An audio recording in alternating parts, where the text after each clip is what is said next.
हर साल यहाँ वन मेला लगता है, उसमें जितनी आयुर्वेदिक औषधियां हैं उनका प्रदर्शन किया जाता है, लोगों का उससे इलाज होता है।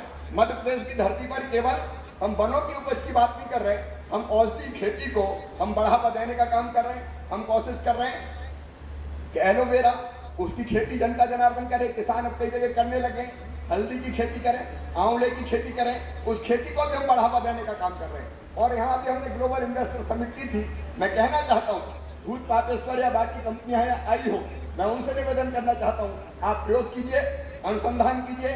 बैद्यनाथ है, डाबर है, भूत पापेश्वर है, झंडू है, और भी कई तरह की ऐसी कंपनियां हैं जो आयुर्वेद औषधियां बनाने का काम करती हैं। वो अगर मध्य प्रदेश में आयुर्वेदिक औषधियों का निर्माण करना चाहती है तो उन्हें निमंत्रण है। हम बाकी सुविधाएं जो बाकी उद्योगों को देते हैं आपको भी हम देने का काम करेंगे।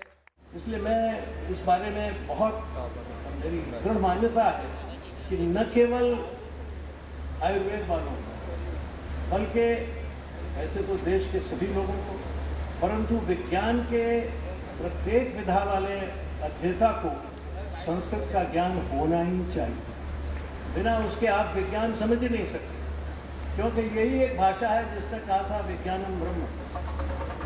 ये अंग्रेजी में नहीं कहा, ये फारसी में नहीं कहा गया, अरबी में नहीं कहा गया, ये केवल संस्कृत है जिसने कहा है कि विज्ञान ज्ञानम च विज्ञानम विज्ञान ब्रह्म। ये जिस भाषा की ये मूल कल्पना है, विज्ञान का जो अधिष्ठान जिसने इतना ऊंचा किया है और जिसने ब्रह्म को जानना वो विज्ञान है, और ब्रह्म माने ये समस्त चराचर जगत में जो भी कुछ व्याप्त है उसको जानने की जो विधा है, जो विद्या है, जो साधना है, वो विज्ञान है। इसलिए जिस भाषा में विज्ञान की ऊंची कल्पना है वही भाषा विज्ञान के अन्य सारे चरणों का, उसके सारे सोपानों का उन्मीलन कर सकती है, उद्घाटन कर सकती है।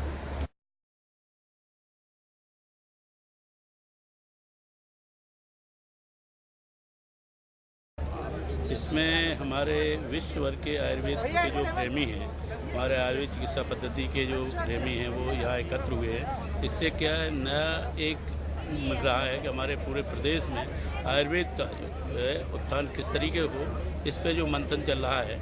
और इसमें जो हमारे माननीय मुख्यमंत्री मध्य प्रदेश शासन शिवराज सिंह चौहान जी का जो इच्छा है कि प्रत्येक परिवार में, प्रत्येक घर में एक स्वास्थ्य सुविधाएं सुचारू रूप से पहुँचे, उसके लिए उन्होंने प्रत्येक पीएचसी और सीएचसी पर एक आयु चिकित्सक की पोस्टिंग की है, और जिससे कि आयुर्वेद पद्धति का लाभ जन जनता को पूरी तरह से प्राप्त हो सके।